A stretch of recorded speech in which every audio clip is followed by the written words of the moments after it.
মাংস আর আলু দিয়ে দেবো।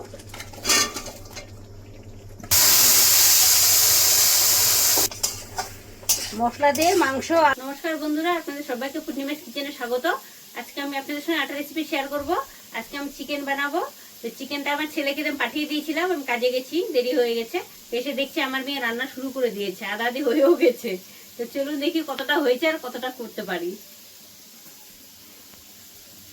এই দেখুন চিকেন ভেজে নিয়েছে। এই দেখুন এখানে আলু ভাজছে, আলুটাও হয়ে গেছে। দেখুন এখানে মশলা সব রেডি করে নিয়েছে। এই দেখুন কাঁচা লঙ্কা, শুকনো লঙ্কা, পেঁয়াজ, রসুন, আদা মিক্সি বাটি নিয়ে নিয়েছি, মশলাগুলো বেটে নেব।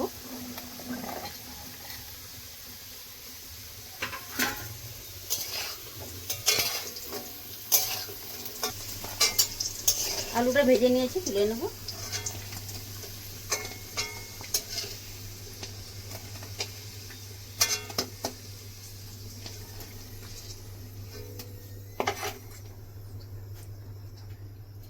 জিরে,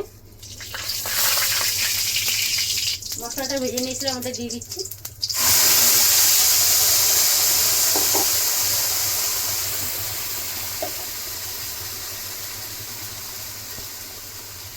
বাটিটা ধুয়ে একটু জল দিয়ে দিচ্ছি।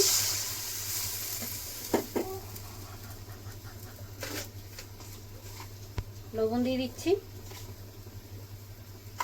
কিছুক্ষণ ভেজে নেব। মশলাটা ভেজে নিয়েছি, তেল বেরিয়ে গেছে, গুঁড়ো মশলা দিয়ে দেবো। হলুদ গুঁড়ো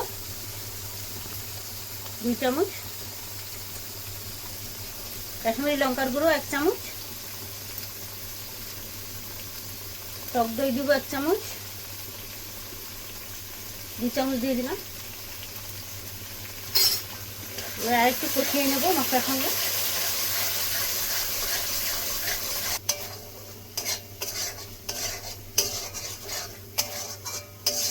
আর একটু কষিয়ে নেব। মশলাটা ভেজে নিয়েছি, মাংস আর আলু দিয়ে দেবো।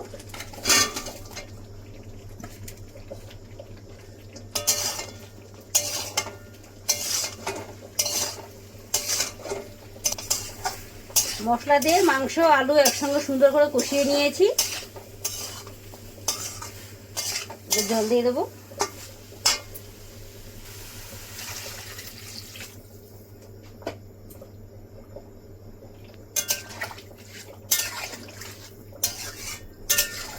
কিছুক্ষণ হতে দেব।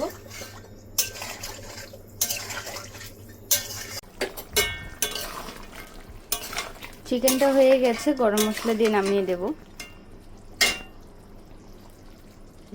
বাড়িতে এটা বানিয়েছে আমার মা।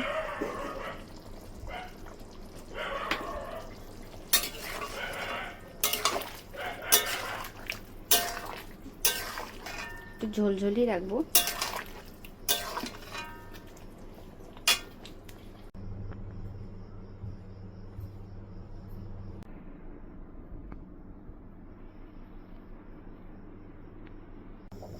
দেখলেন বন্ধুরা, আপনাদেরকে আমি সহজ পদ্ধতিতে চিকেনের রেসিপি বানিয়ে দেখালাম। আপনাদের যদি ভালো লেগে থাকে তাহলে নিত্য নতুন ভিডিও পেতে আমার পেজটি ফলো করে নেবেন। সবাই ভালো থাকবেন, সুস্থ থাকবেন, সাবধানে থাকবেন। দেখা হচ্ছে পরের ভিডিওতে।